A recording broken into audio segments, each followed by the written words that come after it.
Okay, this chapter is a travelogue, a detailed list of every stop Israel made from the time they left Egypt until they reached the plains of Moab. Where is Moab on the map? Let me show you because it's right after crossing the Dead Sea, the eastern side of Dead Sea.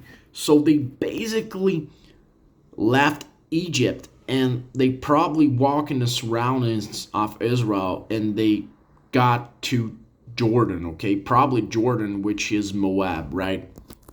So let's start by reading their travel log, okay? So right across the Moab, right across the promised land, it's both a historical record and a spiritual reflection on God's faithfulness, okay? So let's start with the introduction. Moses records the journey, verses 1 and 2. At God's command, Moses writes down each stage of Israel's journey.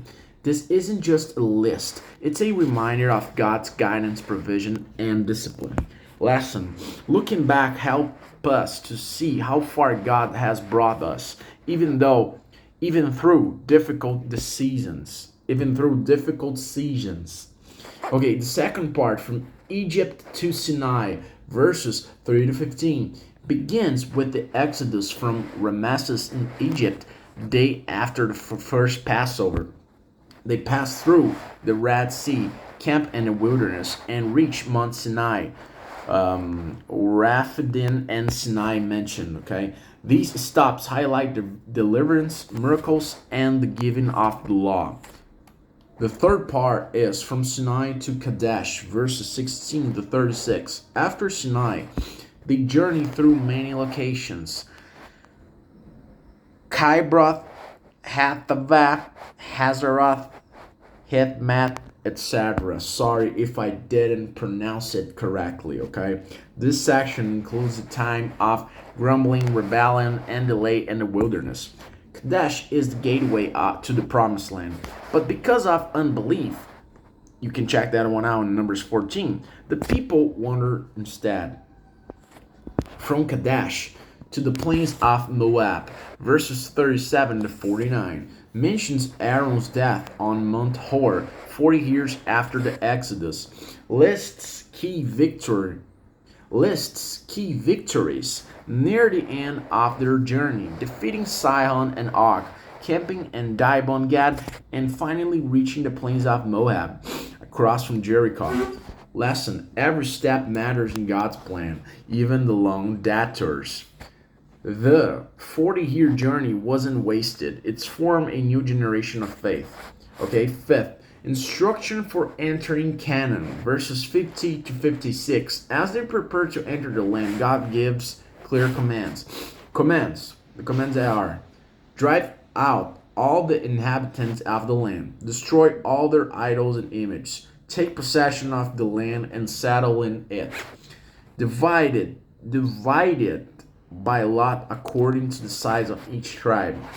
Warning: if you do not drive out the inhabitants, those you allow to remain will become barbs in your eyes and thorns in your sides.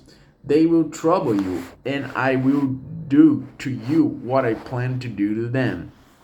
Okay, yeah. So, lessons: partial obedience leads to long term problems. The land isn't just a blessing, it comes with responsibility to remain faithful to God. What are the themes and lessons from the Numbers 33? It doesn't look that has themes and lessons, right? Because it's just the stage of Israel's journey. But the first lesson is God leads every step. This chapter reminds us every move, camp, and delay was known and led by God. Second, looking back builds faith. Reviewing the journey shows God's patience and provision, even in failure. Third, obedience is key to inheriting God's promises. The land is a gift, but keeping it requires faithful action and spiritual cleansing. Fourth, God wants his people set apart. The command to remove idols and foreign influence shows that God calls his people to holiness, okay? So, Numbers 33 is more than a list, it's a testimony, a record of a nation's journey with the God. Sorry. It's a record of a nation's journey with God through deliverance, failure, discipline, and restoration. Okay? As Israel prepares to enter the promised land, they are reminded, I brought you this far. Now obey me and take hold of the promise. Okay? Don't forget to hit the like button, subscribe to this channel, and see you on the next one.